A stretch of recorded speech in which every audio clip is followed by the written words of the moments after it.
He called them investments in clarity. The first time Marcus mentioned the wellness retreat, I was folding his shirts in the bedroom, steam still rising from the iron. He said the company was sending senior leadership to Sedona for 4 days. Meditation, team building, disconnect from the grid. He showed me the itinerary on his phone. Morning yoga, mindfulness workshops, digital detox protocols. His thumb moved quickly past the schedule, landing on a photo of red rock formations against impossibly blue sky. I remember thinking how tired he looked, how the lines around his eyes had deepened that year. I told him it sounded wonderful, that he deserved it. I didn't know then that deserving had nothing to do with it. This isn't fiction.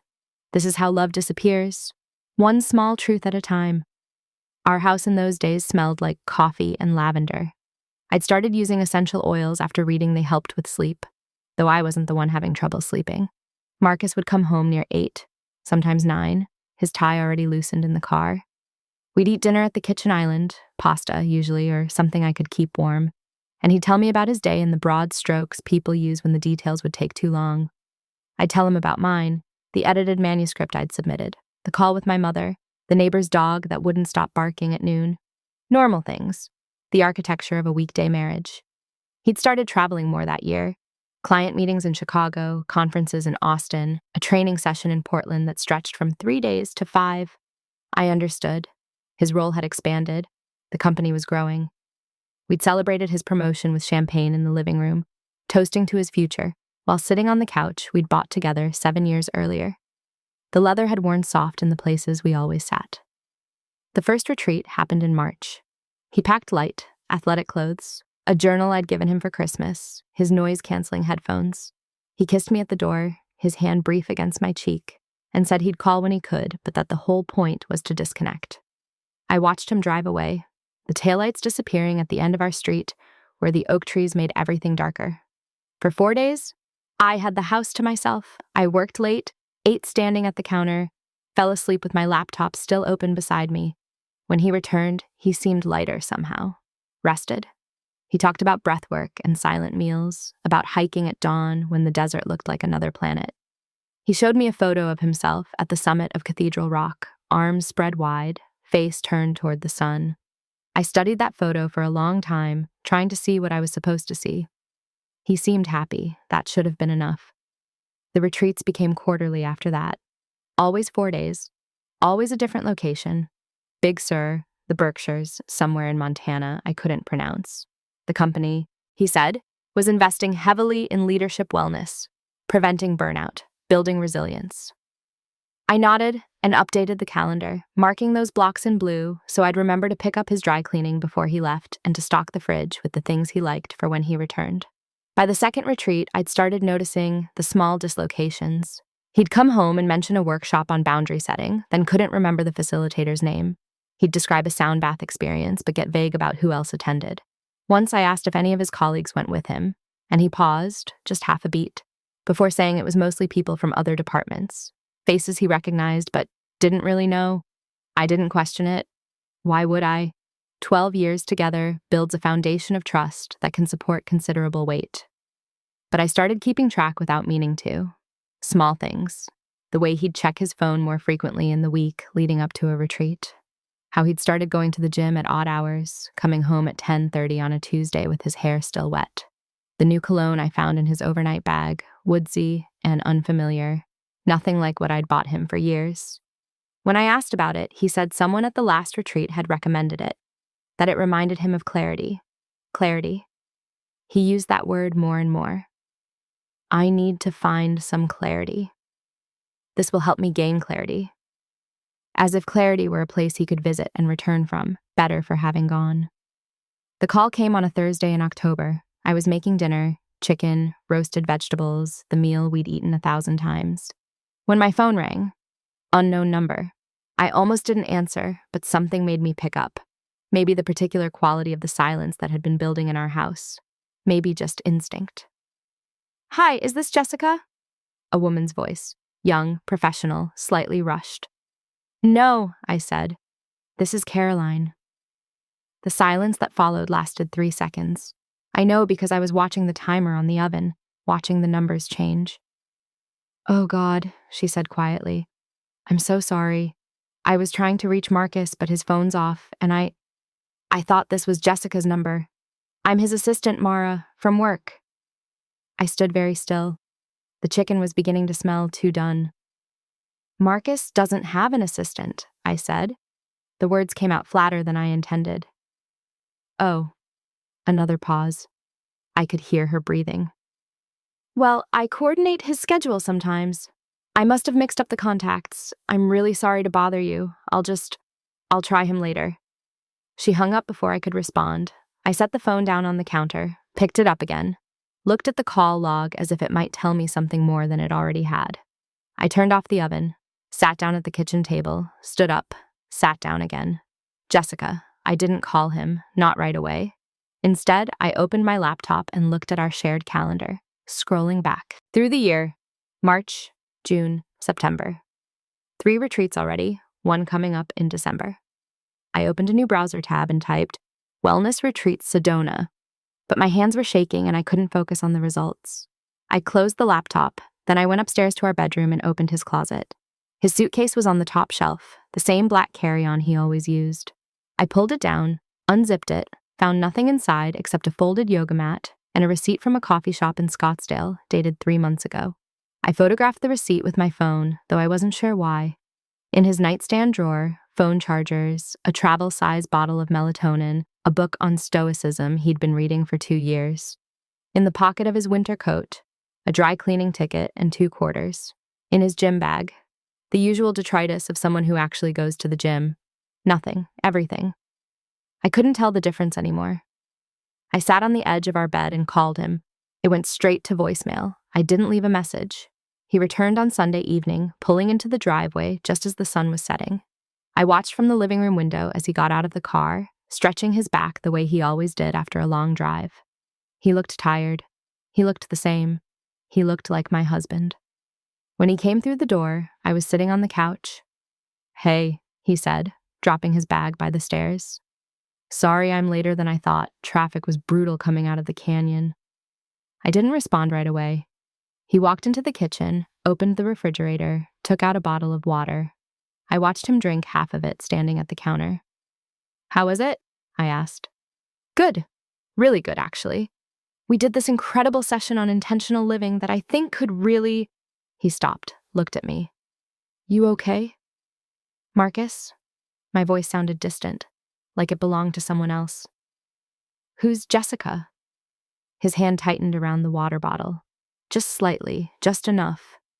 What? Jessica, your assistant called me on Thursday. She thought I was Jessica. He set the bottle down carefully, too carefully. Everything about his movements suddenly seemed choreographed. Mara called you? She said she was your assistant. You don't have an assistant, Marcus. She's not my assistant. She's in operations. She helps with... He stopped, started again. She called you? She asked for Jessica. The silence that followed wasn't empty. It was full of every lie he was choosing not to tell, every truth I already knew. Caroline, he said finally. Can we sit down? No. He stood there, one hand still on the counter, and I saw him making a calculation. Saw the moment he decided what version of the truth he could afford to give me. There's someone, he said. There has been. For about 8 months. 8 months. I tried to remember what we'd been doing 8 months ago. It would have been February. We'd gone to his parents' house for his mother's birthday. We'd laughed at something his brother said. We'd driven home holding hands. The retreats? I asked. He nodded. All of them? Yes, I stood up. Walked past him to the kitchen, poured myself a glass of water I didn't want. Poured it down the sink. My hands were steady. That surprised me. Her name is Jessica, he said to my back. She's in marketing. We met at the January Leadership Summit. I never meant for it to happen. But it did. Yes. I turned around, looked at him, really looked. Same face, same person I'd shared 12 years with. Same man who'd held my hand through my father's funeral, who'd painted the nursery we never used, who'd once driven 3 hours in the snow to bring me soup when I had the flu. Are you in love with her? I asked. The question seemed to surprise him. He opened his mouth, closed it. I don't know, he said finally. Maybe, I'm sorry, maybe. The most honest word he'd spoken in months. We didn't fight. There was no yelling, no thrown objects, no dramatic exit. He stood in the kitchen. I stood in the dining room. Between us, 12 years and 8 months and a name I hadn't known until 3 days ago. What do you want me to do? He asked. I don't know. Do you want me to leave? I thought about it, tried to imagine the house without him. His keys no longer in the bowl by the door, his shoes no longer by the bed, the space he occupied suddenly vacant. I don't know, I said again. He nodded, picked up his water bottle, set it down. I should probably stay somewhere else tonight. Probably. He went upstairs. I heard drawers opening, the closet door, the zipper of his suitcase, the same one I'd searched through 2 days earlier. When he came back down, he was carrying an overnight bag. Caroline, he said from the doorway. I'm sorry. I know that doesn't... But I am. I nodded, didn't speak. Wasn't sure I could. After he left, I sat on the couch until the room got dark, then darker. I didn't turn on the lights. I listened to the house, the hum of the refrigerator, the click of the heating system, the sound of myself breathing. Everything exactly the same as it had been an hour ago, except nothing would ever be the same again. The days after felt like walking through water. He texted the next morning. Staying at Jason's. Can we talk? I didn't respond. He texted that evening. I know you need space. Take all the time you need. I still didn't respond. On Tuesday, he called. I let it go to voicemail. His message was short. I miss you. I know I have no right to say that, but I do. Call me when you're ready. I wasn't ready. Wasn't sure I ever would be. My sister came over on Wednesday. She didn't ask questions, just sat with me on the couch and held my hand while I cried. The first tears I'd allowed since the night he left. She made tea I didn't drink and ordered food I didn't eat and eventually left when I told her I needed to be alone. I started noticing things about the house. How quiet it was, how his coffee mug sat unused in the cabinet, how the bed looked too large at night, how his side stayed perfectly made while mine accumulated the wreckage of sleepless hours. Extra pillows, thrown off blankets, my phone charging on top of the sheets. I went back through our photos. There we were at the Grand Canyon, his arm around my waist. There we were at our friend's wedding, dancing. There we were in the kitchen on a random Sunday making pancakes, my hair still messy from sleep. In every photo, we looked happy. In every photo, I'd believed we were. I tried to pinpoint the exact moment it had fractured. Was it the first time he saw her at that summit? The first time they stayed late at the office? The first lie he told to cover the second? Or had the crack been there longer, invisible, waiting for the right pressure to split us open? 2 weeks after he left, he asked if we could meet. I suggested a coffee shop near the park where we used to walk on Saturday mornings. Neutral ground. Witnesses. He was already there when I arrived, sitting at a table by the window. He stood when he saw me, then seemed unsure whether to hug me and settled for a small wave. We sat down across from each other like strangers at a job interview. How are you? He asked. Don't. Sorry, He stopped, started over. Thank you for meeting me. I wrapped my hands around my coffee cup, even though it was too hot to hold. I ended it, he said. With Jessica. I told her I couldn't do it anymore, that I needed to try to fix things with you, if you'll let me. I looked at him, at the face I knew better than my own. Why not? Because I love you. Because we built a life together. Because... Why did you end it with her? Not why do you want to come back? Why did you end it with her? He was quiet for a long moment. Because it wasn't real, he said finally. What we had, what I thought we had, it was just an escape from responsibilities, from getting older, from the hard parts of being married. And now? Now I want to do the hard parts. With you, if you'll let me. I took a sip of coffee. It tasted like nothing. Did you love her? I thought I did. Maybe I did, but not the way... He stopped. Not the way I love you. Is that supposed to make me feel better? No, I don't know. I'm just trying to be honest. Honest. The word felt almost offensive. Marcus, I said slowly, you lied to me for 8 months. You took trips with her and called them wellness retreats. You came home and kissed me and slept in our bed and made plans for our future while you were building a different life with someone else. That's not something I can just... My voice caught. I forced it steady. That's not something I can just forgive. I know. Do you? Because you're sitting here asking me to fix this, but you broke it. You broke us. I know, he said again, quieter this time. We sat in silence. Outside, people walked past the window, carrying on with their ordinary days. Inside, my marriage was ending or beginning again or suspended in some terrible in-between. I couldn't tell which. I need more time, I said finally. Okay. I need you to be patient, and I need you to understand that even if I try, even if we try, it might not work. I might not be able to get past this. I understand. And I need you to be honest, completely honest. No more omissions, no more half-truths. I will be, I promise. I almost laughed at that. Promise. As if that word still held currency between us. He moved back home 3 weeks later. Not back into our bedroom. He slept in the guest room, the one we'd always called the office. We established new routines, careful ones, like roommates negotiating shared space. He made coffee in the morning. I left for work before him. We ate dinner together sometimes, in near silence, passing salt and pepper and small talk that never ventured near anything real. At night, I lay in our bed, my bed now, and listened to him moving in the room down the hall. The creak of the floorboards, the sound of water running, the click of his lamp turning off. I wondered if he lay awake too, staring at the ceiling, or if sleep came easily now that his conscience was clear. We tried therapy. Twice a week, we sat in a small office with gray walls and told a stranger about our marriage. Marcus talked about feeling disconnected, about the pressure of his job, about making a mistake he'd regret forever. I talked about betrayal and trust, and the gap between the person I'd thought I married and the person sitting next to me. The therapist nodded and asked careful questions and gave us homework. Practice active listening, schedule quality time, identify our love languages. As if love were a skill we'd simply forgotten how to perform. Some days were better. He brought me coffee in bed on a Saturday morning, exactly how I liked it. We watched a movie on the couch, not touching, but together. He laughed at something I said, and for a moment it felt like before. But most days were hard. I'd catch him looking at his phone and wonder who he was texting.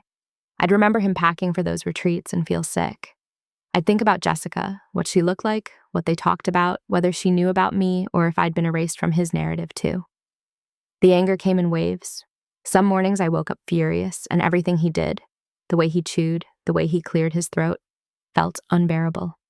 Other days I felt nothing, just numb, just tired. Spring arrived. We'd been trying for 4 months. The therapist said we were making progress. Marcus said he was committed to rebuilding trust. I said less and less. One evening in May, I found him in the garage sorting through boxes we'd been meaning to organize for years. He had his college yearbook open, laughing at something in the photos. "Look at this," he said, holding it up. "Remember when we met? You were wearing that ridiculous sweater." I looked at the photo. Young faces, different lives, a version of us that existed before any of this. "Marcus," I said, "I don't think I can do this anymore." He set the yearbook down carefully. "Okay," he said. "Just that, just okay. I've tried, I really have. But every time I look at you, I remember, and I don't think that's going to change." "What do you want me to do?" "I want you to find an apartment. I want you to move out. My voice broke. "I want to stop feeling like this." He nodded slowly, stood up, walked over to where I was standing in the doorway. "I'm sorry," he said. "For all of it. I'm so sorry." "I know you are. If there's anything I can do..." "There isn't." He moved out 2 weeks later. The actual departure was anticlimactic. Boxes, a borrowed truck, our friend David helping him load furniture. He took the couch we'd bought together, the TV, half the dishes. I kept the bed, the kitchen table, the chair where I used to read. After he left, I walked through the house. It looked strange, half empty, like a stage set struck after the show. I sat in the living room where the couch had been and felt the absence of 12 years pressing down. I didn't cry. I was out of tears by then. People ask me now if I regret it. Ending things, not fighting harder to make it work. I tell them no. I tell them some things, once broken, don't mend the same way. That you can glue the pieces back together, but the cracks remain. That sometimes loving someone means accepting you can't be what they need, or that they can't be what you need. I tell them the truth. I still love him. Some part of me probably always will. But love wasn't enough to carry the weight of what he'd done. Love couldn't erase the image of him packing for those retreats, kissing me goodbye, promising to disconnect while actually connecting to someone else. Love couldn't restore the safety I'd felt in our home, in our bed, in the story I'd believed we were telling together. A year has passed. I've rearranged the furniture, painted the bedroom a different color, adopted a cat who sleeps on his side of the bed. I've started dating, nothing serious, just dinner with someone kind who makes me laugh. I've learned to sleep through the night again. Marcus and I are friendly now. We text sometimes, mundane things about bills or shared friends or the house repairs I can't handle alone. He's seeing someone new. Not Jessica, someone from his gym, he said when I asked. I didn't ask for details.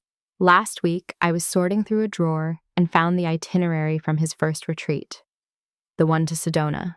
I studied it, the schedule he'd showed me that day while I was ironing his shirts. Morning yoga, mindfulness workshops, digital detox. I wondered if any of it had been real, if he'd really hiked Cathedral Rock, or if that had been a different trip, a different lie, if he'd really learned breath work, or if that was just another detail in the elaborate story he'd constructed. It doesn't matter now. I folded the paper and threw it away. Sometimes at night, when the house is quiet, I think about that phone call, about Mara saying Jessica and the 3 seconds of silence that followed, about how a single word can unravel everything you thought you knew. I think about how trust is built in years and destroyed in moments, how love can exist alongside betrayal, how you can share a life with someone and still be strangers to the parts they keep hidden. I think about the retreats he never took, the clarity he claimed to find, the investment in wellness that was really an investment in someone else. Mostly, though, I think about the version of myself who stood in the bedroom that March afternoon watching him pack, believing he deserved this, that tired husband, that hardworking man, that person I thought I knew. I don't miss him. Not anymore. I miss the safety, the certainty. The world where wellness retreats were just wellness retreats and love was simple and promises held. But that world never really existed. I see that now. It was built on the things we didn't say, the questions we didn't ask, the trust we assumed was mutual. When he called them investments in clarity, he was finally telling the truth, just not in the way either of us understood. I found my own clarity since then. It came slowly, in the quiet mornings alone, in the empty spaces he left behind. It arrived not as revelation, but as recognition, the understanding that I deserved more than fragments of someone's attention, that marriage shouldn't feel like detective work, that love, when it's real, doesn't require quarterly disappearances to survive. The house is mine now. The life I'm building is mine. The peace I've found, uncertain, fragile, but real, is mine. And that finally is enough.